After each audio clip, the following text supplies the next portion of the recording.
Vierge Marie, Mère de Dieu. Chacun d'entre vous, chaque jour, dit au moins à 50 reprises cette expression « Sainte Marie, Mère de Dieu, priez pour nous, pauvres pécheurs ».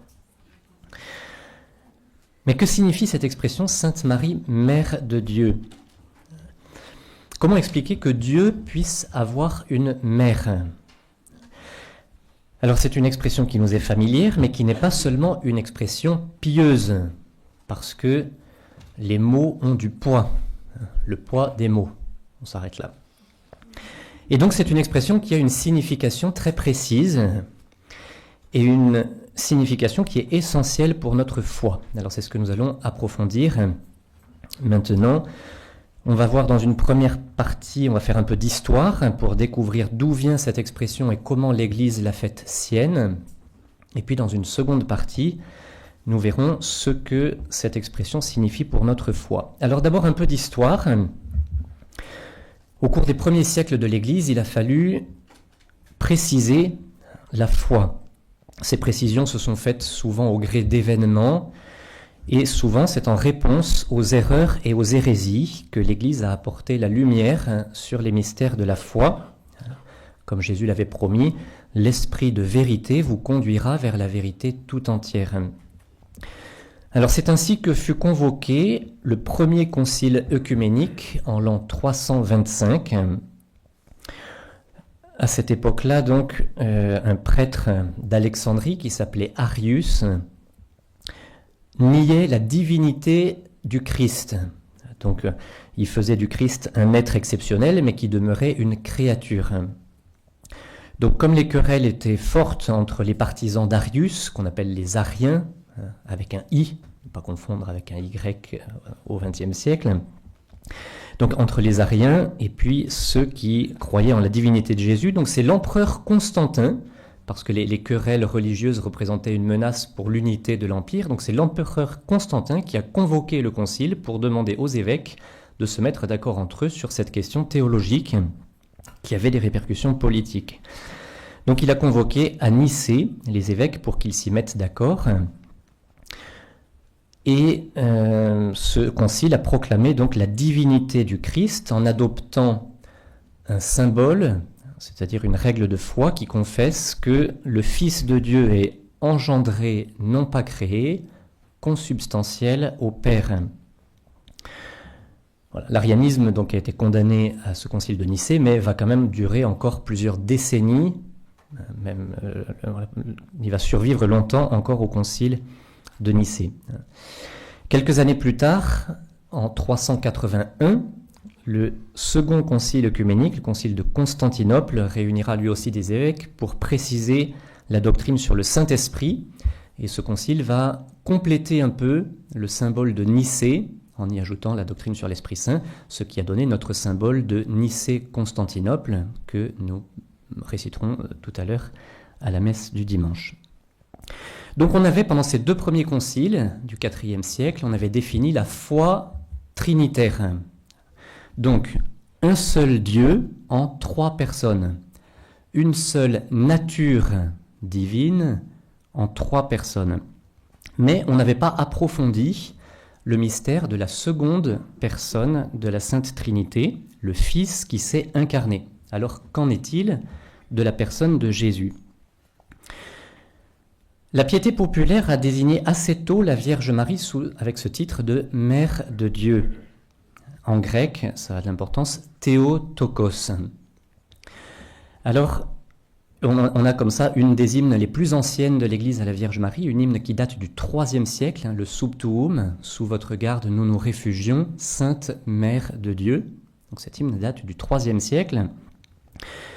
Et alors, dans les décennies qui ont suivi, certains évêques, certains théologiens, se sont scandalisés que l'on attribue à la Vierge Marie ce titre de Mère de Dieu. Je vous cite par exemple Théodore de Mopsueste qui disait « C'est un non-sens de dire que Dieu est né d'une Vierge. Ce n'est pas Dieu, mais le temple dans lequel Dieu a habité qui est né de Marie. » Et donc on fait une séparation entre la personne et son corps, en quelque sorte. Le patriarche évêque de Constantinople, Nestorius, pensait la même chose. Et il va devenir la tête de ce qu'on va appeler l'hérésie du nestorianisme.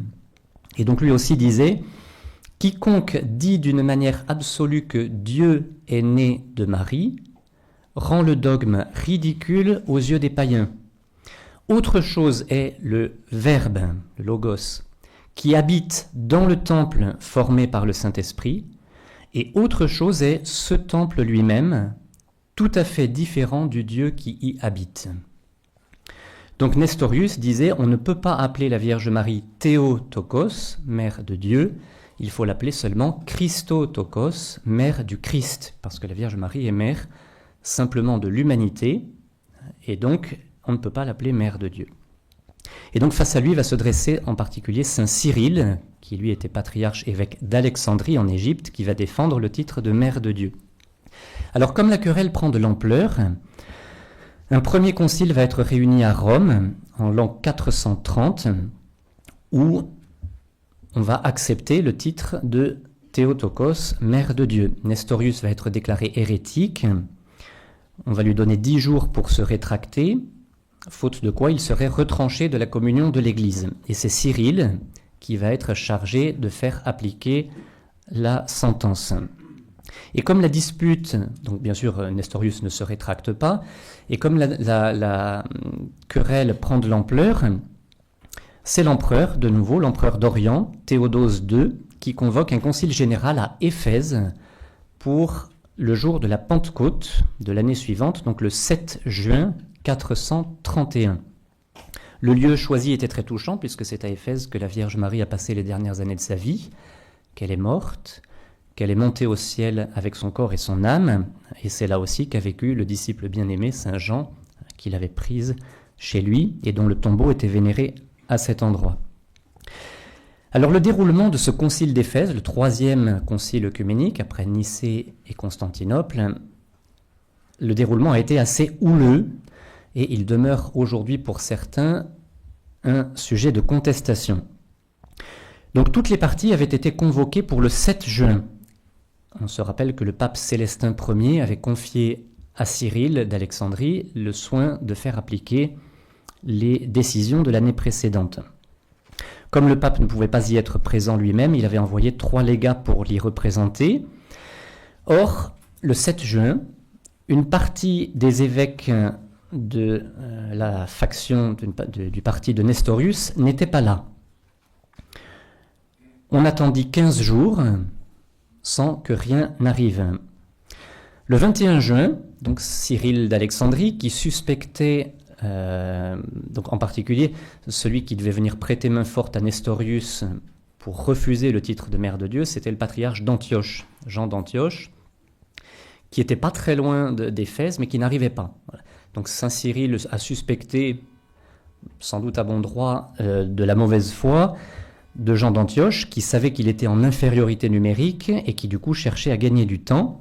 Donc Cyril annonce le 21 juin que le concile commencera, ça fait 15 jours qu'il aurait dû commencer, que le concile commencera le lendemain, 22 juin.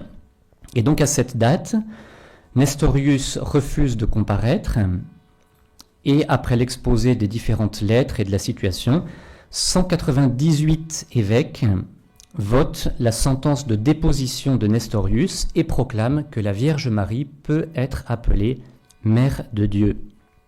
Je vous lis ce petit témoignage. La condamnation de Nestorius fut accueillie par le peuple d'Éphèse avec des transports de joie. Lorsque les évêques sortirent de l'église, on les acclama et on les reconduisit jusqu'à leur domicile avec des flambeaux. Vous voyez que Lourdes n'a rien inventé pour les processions mariales. De son côté, Nestorius envoya à l'empereur une lettre de protestation signée par 10 évêques. Donc il est quand même assez seul. Et puis donc le 26 juin, 4 jours après, Jean d'Antioche, qui a appris que les décisions avaient été prises, arrive, comme par hasard, et il se plaint que la décision a été prise sans attendre tout le monde, sans lui, etc. Et quelques jours après encore arrivent les légats du pape qui vont confirmer les décisions prises le 10 juillet Et Jean d'Antioche va refuser de paraître pour s'expliquer à son tour et sera lui aussi excommunié. Alors dans une seconde partie, approfondissons la signification maintenant du dogme de Marie, Mère de Dieu. Alors c'est un fait que, si vous voulez, cet enseignement est sur la Vierge Marie, mais en réalité on va surtout parler de Jésus, parce que c'est le mystère de l'incarnation qui est au cœur de cette question. Comme le soulignait Benoît XVI, la maternité de Marie est très profondément liée au mystère de l'incarnation et il atteint le centre du mystère lui-même. La question c'est comment Jésus, qui est vraiment né de la Vierge Marie, est-il aussi vraiment Dieu ? Alors, on souligne très brièvement le témoignage de l'Écriture. Bon, on a vu que l'Évangile, comme d'ailleurs l'Ancien Testament l'annonce, nous parle de la conception virginale de Jésus. La Vierge Marie a bien conçu Jésus par l'opération du Saint-Esprit. Et puis on peut souligner qu'Élisabeth, dont saint Luc souligne qu'elle est remplie de l'Esprit Saint, salue la Vierge Marie en disant « Comment m'est-il donné, comment ai-je la joie que la mère de mon Seigneur vienne à moi ?» Elle est bien désignée dans l'Évangile comme la mère de mon Seigneur. Et donc la foi du peuple de Dieu s'est nourrie de cette méditation de la parole de Dieu. Alors revenons au contexte historique dans lequel s'est déroulé le concile d'Éphèse. On avait à ce moment-là 2 écoles théologiques, ça va devenir un peu technique, alors là il faut se réveiller. On avait à cette époque-là 2 écoles théologiques importantes qui s'étaient développées. L'école d'Antioche, dans laquelle on accentuait en Jésus la dualité, c'est-à-dire le fait qu'il était Dieu et homme, ce qui est vrai. On avait une autre école théologique, celle d'Alexandrie, dans laquelle on insistait sur l'unité, le fait qu'il était une seule personne. Alors les deux sont vrais. Le problème, et c'est comme ça, le mot hérésie en grec, ça veut dire choix. Une hérésie, c'est quelque chose qui choisit un élément de la foi au détriment d'un autre. Donc ce qui est important, c'est de tenir l'équilibre entre les deux et de ne pas, en insistant sur un point, nier le second qui l'équilibre. D'où l'importance de cet équilibre. Donc Nestorius, qui était dépendant de l'école d'Antioche, séparait de manière excessive les 2 natures, humaine et divine de Jésus, et donc pour lui, la Vierge Marie était mère de l'humanité, mais la divinité, c'était tout à fait autre chose, et elle était en quelque sorte séparée. Donc selon lui, personne ne peut être mère de la divinité. La Vierge Marie serait donc seulement la mère de l'homme Jésus, donc Christotokos. Nestorius supposait, je cite un historien, que ceux qui donnaient à Marie le titre de Théotokos, mère de Dieu, entendaient par là que Marie avait donné naissance à la nature divine du Christ. Or ceci n'avait évidemment été enseigné par personne. En appelant Marie mère de Dieu, la foi traditionnelle voulait simplement dire qu'elle était la mère de quelqu'un qui est Dieu. Saint Cyril d'Alexandrie donc écrivait, lui, « Je trouve très surprenant qu'il y ait des gens pour se demander vraiment si la Vierge Marie doit être appelée mère de Dieu. Car si notre Seigneur Jésus est Dieu, comment la Vierge qui l'a portée et mise au monde ne serait-elle pas la mère de Dieu ? Telle est la foi que nous ont transmise les saints apôtres, même s'ils n'ont pas employé cette expression. » Voici comment le catéchisme de l'Église catholique résume. L'hérésie nestorienne voyait dans le Christ une personne humaine conjointe à la personne divine du Fils de Dieu. Donc voilà, pour l'hérésie nestorienne, en quelque sorte, il y a 2 personnes en Jésus. Donc Marie est mère de la personne, donc c'est une hérésie, hein. Marie serait mère de la personne humaine de Jésus, et puis la personne divine, personne, bien sûr, ne l'aurait engendrée.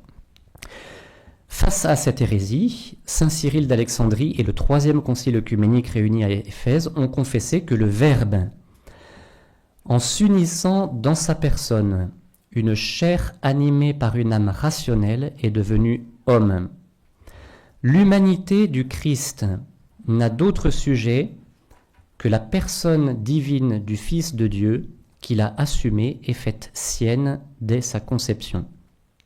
Donc, pour simplifier, en quelque sorte, si vous voulez, la foi de l'Église, c'est que il y a en Jésus la nature divine et la nature humaine. Bien sûr, la nature divine, elle existe de toute éternité, donc personne, la Vierge Marie n'a pas mis au monde la nature divine. Mais la Vierge Marie a donné à Jésus, de manière réelle, sa nature humaine. Or, comme le Verbe est une seule personne et c'est la personne divine qui est le sujet de tous les actes de cette nature divine unie à cette nature humaine, on peut dire que la Vierge Marie est mère de la personne, parce qu'on ne peut pas être mère simplement d'une nature, on est mère d'une personne. Donc la Vierge Marie est bien mère de la personne du Fils de Dieu qui a pris notre chair et qui a pris d'elle notre chair. Donc le Concile d'Éphèse a précisé en quelque sorte la doctrine de l'incarnation du Christ. Le Christ est à la fois Dieu et homme, il possède totalement la nature divine et la nature humaine, et il a pour unique sujet la personne divine du Fils de Dieu.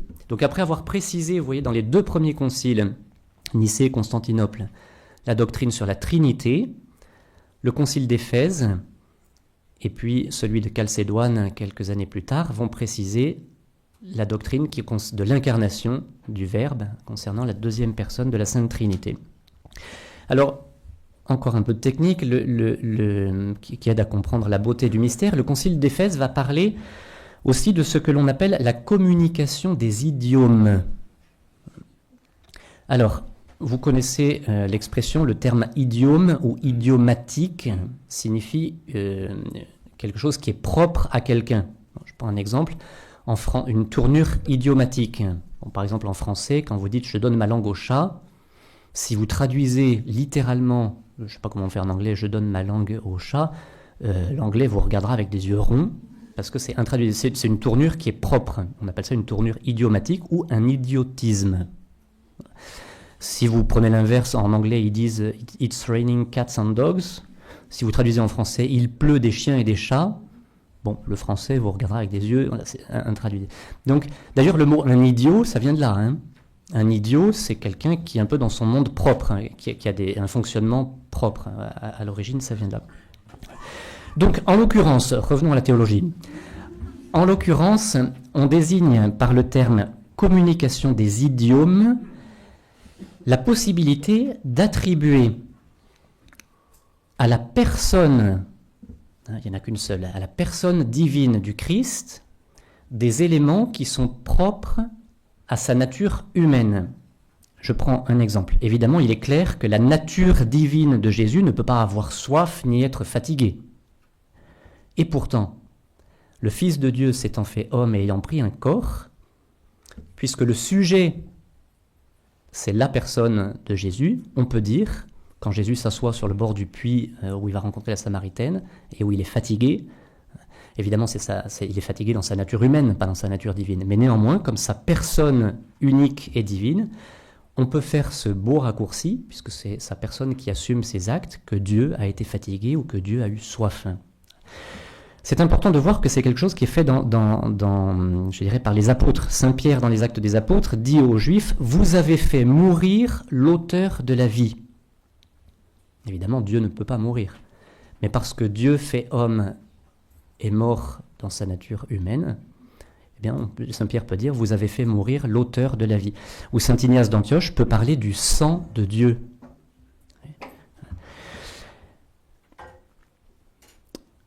Donc c'est en raison, vous voyez, de ce mystère de l'incarnation du Verbe qu'on peut appeler Marie, Mère de Dieu. Je cite encore le catéchisme. L'humanité du Christ n'a d'autre sujet que la personne divine du Fils de Dieu qu'il a assumée et faite sienne dès sa conception. Pour cela, le Concile d'Éphèse a proclamé en 431 que Marie est devenue en toute vérité Mère de Dieu par la conception humaine du Fils de Dieu dans son sein.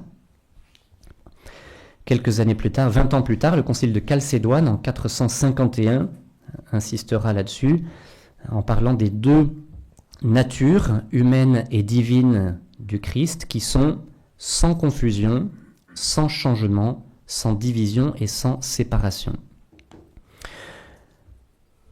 Je mentionne simplement que après le concile d'Éphèse, ce que dit Benoît XVI, après le concile d'Éphèse, on enregistra une véritable explosion de dévotion mariale et de nombreuses églises dédiées à la Mère de Dieu furent construites. Parmi celles-ci domine la basilique Sainte-Marie Majeure ici à Rome. Donc, la construction avait commencé avant par une chapelle, mais elle a été embellie, agrandie après le dogme proclamé au concile d'Éphèse de Marie Mère de Dieu.